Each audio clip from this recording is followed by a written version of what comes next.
everyone, and welcome to the Willy Wonka Fibers podcast. My name is Anne, and today is Tuesday, July 5th, 2016. If you're new to the podcast, welcome. Thank you very much for choosing to take a little bit of time to check me out. And if you're a returning guest, thank you so much for choosing to spend more time with me. I really appreciate that. You can find me on the web at my main website, www.woolywonkafiber.com.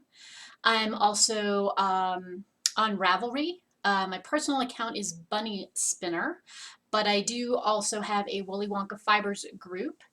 I also have a Facebook and Instagram account under Willy Wonka Fibers, so if you'd like to check any of those out, please do.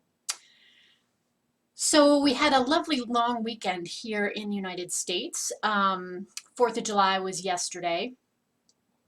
I have to say that the weather on Saturday was absolutely perfect. If you could have bottled that day up, I would have taken it. It was in the mid-50s when we got up. We had, I guess it must have been a cool front come through because even in the middle of the afternoon, the high was only 79 degrees and there was a light breeze, bright blue sky, white puffy clouds, total picture book kind of day. We also had one day where we had a fair amount of rain. It rained steadily for quite a while, which for us doesn't happen all that often. We either get, 3 drops, and that's the rain for the day, or it pours, literally pours, an inch, 2 inches in 30 minutes, and none of it soaks in, and it all runs off, and there's flash flood warnings. So we had like the perfect amount of rain this weekend as well. My husband and I were both home. We kind of just hung out. We didn't really do anything momentous. We didn't go to the beach. We didn't go to the lake. None of that. We just stayed at home, cooked out, hung out. I wound up working at least a half day the holiday days. I'm really pushing to get as much dyeing done as I can in the studio before I can't pick anything up for a while. So I'm like focusing on that, trying to get some wholesale orders done, finishing up the clubs, anything that needs to happen between now and September 1st. That's what I'm concentrating on. So it was fine. It was a lovely, relaxing weekend. My husband hadn't, I don't think he had been off of work for 3 days straight since before the turn of the year. It's been a while. And he's wound up working a lot of holidays and wound up working a lot of his, having to go in on the weekends or answer emails, that kind of thing. So anyway, great weekend, and I hope yours was as well. Let's talk about fun, crafty things, because that's why everybody's here, I'm sure. Finished objects. I finished up the sample piece for the Austin yarn crawl that's in October. Finished it, blocked it, wrote the pattern draft, that's with my TE, and should be ready to go to my Stalwart tester Jen in no later than July 15th. And the yarn crawl's not till October, so in good shape as far as that's concerned. Obviously can't show it to you till then, but it's done. I do have another finished object to share with you. This is the July shawl from my Heroines Club. It's themed on a book called The Dress Lodger. Sorry, it's still early here. My allergies have been really, really kicking up. Sorry. I'm going to drink a lot of tea today. The book was written by Sherry Holman, who I actually went to college with. She and I both went to the College of Knowledge, the College of William and Mary. Sherry was a year ahead of me, but we were both in the theater department. So, we ran into each other and I knew her. Delightful person, really, really super nice. So anyway, the book is set in the 1840s, and it's about this young woman named Justine who works as a prostitute, and she has so little money that she has to rent a dress to walk the streets. And it's a beautiful sky blue dress, and hence the name of the book, The Dress Lodger. A good read. If you like historical fiction, I suspect you would like this, so you might want to check it out. But at any rate, this shawl is based on that book. So obviously I picked a lovely sky blue color. It's knit in my Nimue sock. It takes 2 skeins.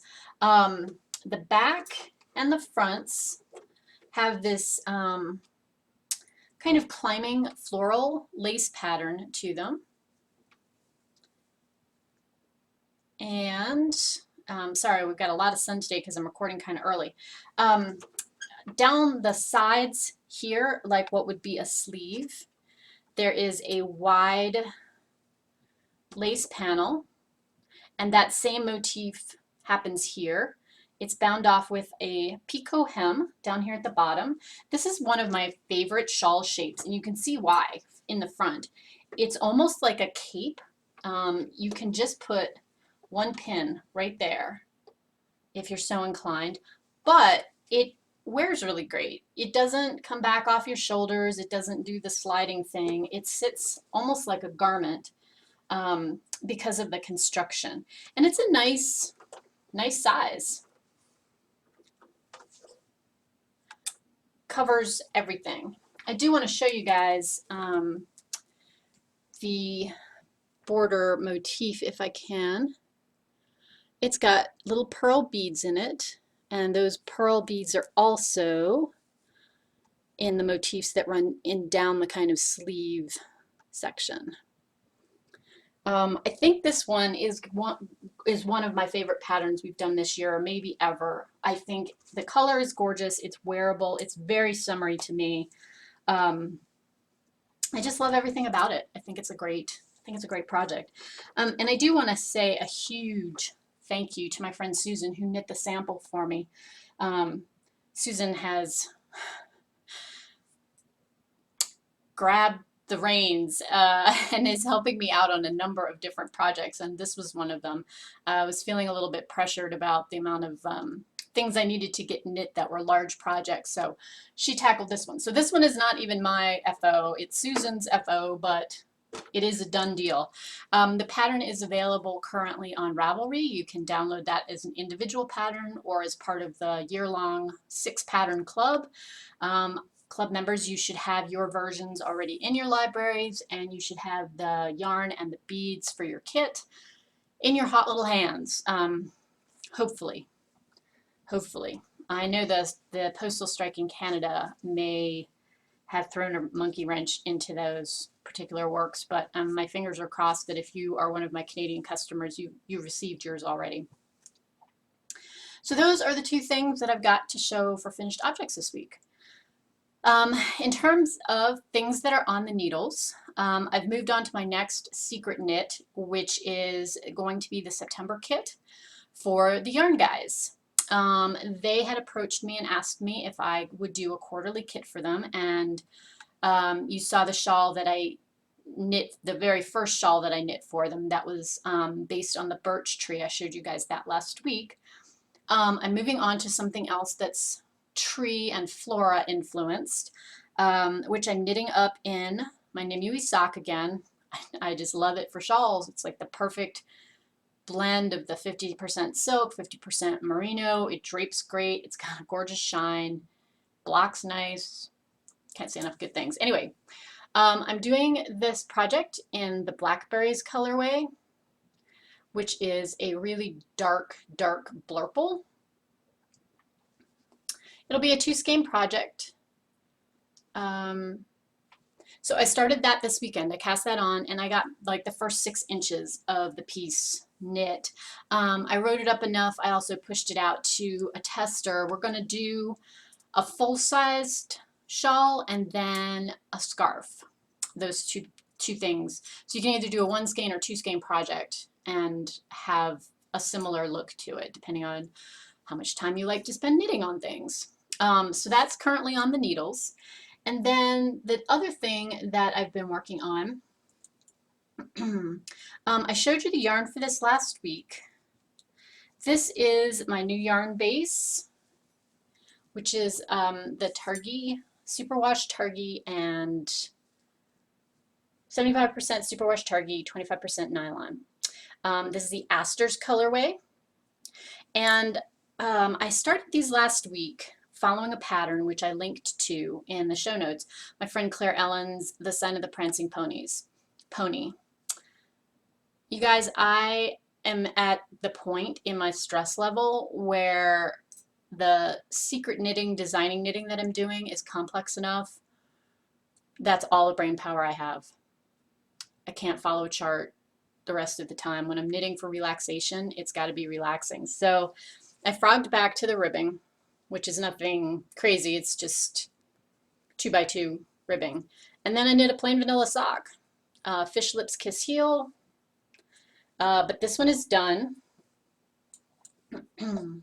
And I started sock number 2. So my plan is to finish these up this week. Another couple 100 meters towards Stash Dash. And I'm debating about what I want to put on the needles next for my kind of relaxing project. I had initially thought I might hold off on the coffee date shawl with that's part of the Coffee with CC knit along that I'm doing. But now I'm kind of wondering if I want to put that on the needles. The pros are that it's very straightforward. It's a fun, easy pattern. It's fairly large, but it's a lot of plain knitting. But it's another big project, and I'm not sure that I can mentally compartmentalize that right now. I mean, I can always knit more plain vanilla socks, and I have a list. Lots and lots of socks I can knit that way. So I don't know. I haven't decided. I'm on the fence about it. We'll know by next week, because once I finish these socks, I'll need to cast on something else. So I have decided that I'm going to put that Targhee nylon blend as a permanent offering in the shop. So I will have some of that in Salida, and then it will be available in the shop after the Salida Fiber Festival, which is the first full weekend, second full weekend in September. It's the weekend after Labor Day in Salida, Colorado. Sorry, not everyone lives near here and knows where things are. So anyway, that's all I have on my needles right now. I really, really focus down on stuff. The only other thing I've been kind of picking up and putting down and dabbling with, which I haven't brought to show you guys because I haven't done very much work on that, is I'm still working on my Cozy Memories mitered square scrappy blanket, just little by little. I haven't, like I said, haven't knit that much on it. Did some organization, wound up some more of the mini skeins so I can just sit and work on that when I feel like it. But, you know, I'm just taking my time with that. There's nothing that I'm pushing to get finished. It'll just get done when it gets done. So let's move on to spinning, because the Tour de Fleece kicked off this week, and that's always a ton of fun. I decided this year that I was not going to go for the Crazy Pants version, where I was sitting and spinning 4, 6, 8 hours a day. I don't have time to do that this year. So you may remember that I've been my focus has been working on my Spin the Bin projects, and I've been trying to stick to that pretty closely. So I do have a finished spin to share with you guys. I showed you the singles of this last week. This is a 60-40, 60% merino, 40% bamboo blend from Funky Carolina, who I have a lot of her fibers in my stash because I love Carrie's colors. This colorway is called Emo Princess. It's I spun it up as a 2-ply. Fingering weight, kind of light fingering weight. I obviously did not weigh the braids out very carefully because I wound up with 3.6 ounces, I believe, and not a full 4. But I got 450 yards out of that 3.6 ounces, so I'm totally happy with that. It'll be a nice sized small shawl. I love the colors to me this is kind of very, I don't know, Victorian almost. It's got pinks and kind of sage greens in there. Really soft, really pretty. I spun it as a fractal spin, meaning I kept half of the roving completely intact. So one set of the singles has really, really long color runs.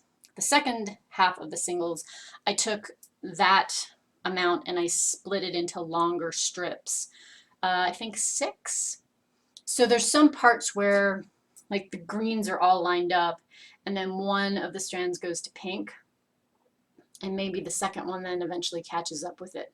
So there's long sections where the two colors are exactly the same. There'll be a shorter kind of barber pole section, and then a section where the colors kind of catch up with each other again. So really happy with that spin. That was one of my spin the bin projects. So another 4 ounces out of the bin now spun into yarn. So I can't be happier with that. And then I started another bin project. This is a set, well, it's not even a set, it's one massive hand-carded bat. It's from a company called Hanks in the Hood. You know, I'm not sure if Jen is still selling things independently at her website, which is www.hanksinthehood.com, or if she's only selling through Knit Picks now. I know she had a deal going with them, but at any rate, here's her card. The colorway is called Luxurious Cloud, and it's 75% merino and 25% cashmere. It's a really, really pale, like barely there blue. Just a little bit of gray and just a little bit of purple you can see there, kind of a violet purple. So I wanted to talk to you guys about how I was spinning this. So here's the bat unfolded. And this is actually only half of it. So I tore off the half that was living here lengthwise. And I know sometimes people are a little hesitant to try to tackle bats. They're not sure how to do stuff with them. So here, I'm going to walk you through what I did. I had the 3-ounce bat. This entire bat was 3 ounces. Got my postal scale out. I tore this in half, about what I thought would work, and then I weighed the 2 halves. I was a little bit off. I had to pull some extra off. You can see that there to even up the weights, but I got that to work. And then you have some options for how you spin bats. This one, I will show you how it has spun up. You can kind of see on this side, I think, there's some little places where the cashmere has kind of rolled up on itself. Right there, right there. And the cashmere is a shorter staple. It's about this long compared to the merino. So even though this bat looks fairly smooth, you know, there's not like big chunks of anything in it. In reality, when you spin it, it does not spin a perfectly smooth yarn. Let's see if I can get that to show up. You guys can see right there. There's like some little nubs of the cashmere that did not want to play nice or play as nicely. I'm not unhappy with this. I mean, I kind of expected this was where we were going with it. But I will tell you what I did differently from this than normal. Normally, I like to spin things with a supported short draft, which is kind of like a faster version of inchworm and usually gets you a worsted yarn. Smooth, even, sleek. With this, because those little bumpies kept appearing, I found that it was a lot easier to spin this, not fully long draw, but more like a supported long draw, where I was getting a fair amount of air still left in the singles. And spinning long draw a lot of times, because it is a technique that lends itself to carded items as opposed to combed top, which is what most of the commercial roving is that you would get from an indie dyer. It's smooth, it's sleek. All of the fibers in comb top go this way. They're all aligned. In bats, or things that are carded by hand, and from some of the mini mills as well, you wind up with a lot of the fibers this way, but some of them are kind of this way and some of them are this way. So it lends itself to kind of a more mixed up spin that instead of having the fibers twist this way, you might have some kind of go this way. It creates a really lofty fiber if you can relax enough to spin that way. I don't find long draw or supported long draw, even though it is faster to spin than a worsted type spin, I don't find it relaxing, and I don't do it very often, so it's a thinking spin. At any rate, so what I did to spin the bat, this particular bat, was I just pulled off chunks this way. Okay, so I'm going to strip them lengthwise, which is the direction most of the fibers are going.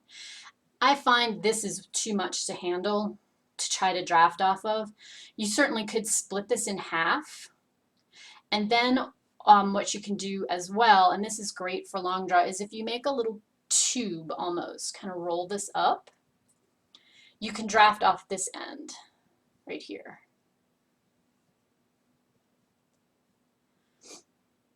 So that gives you a much, opener, less amount of fiber in it, amount to spin.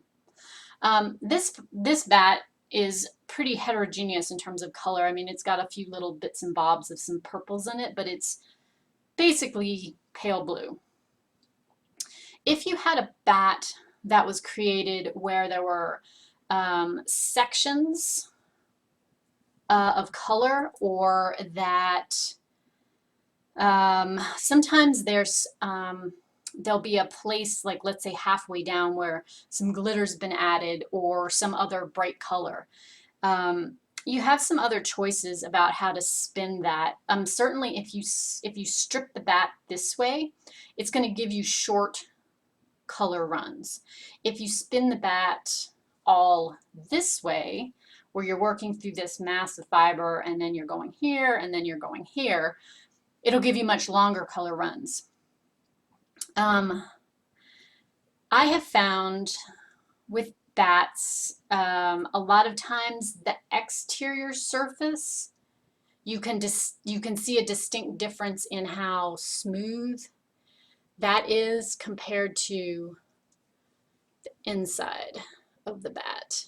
You can see it's got kind of clumps of that cashmere in there.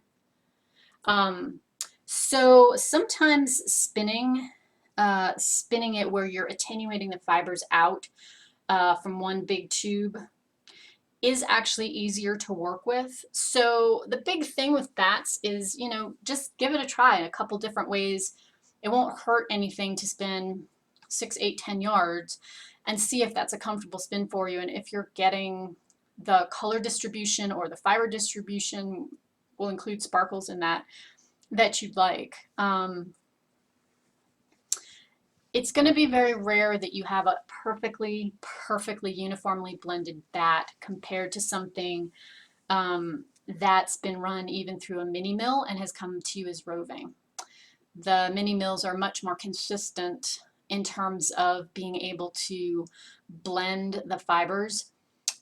And with the mini mills, a lot of times what they'll do is let's say they've got 3 or 4 colors they're blending and they're adding in some sparkle. They'll do one pass and get everything started to mix, and then they'll do a second pass, or maybe even a third or a fourth, to uniformly blend that. You can't really do that with a hand-carded bat. You get what you get when it comes off the carder, and so that's why sometimes there'll be more glitter in one spot than another. It's something hand-created. That's the beauty of it. And as long as you're okay to kind of embrace that, all is good.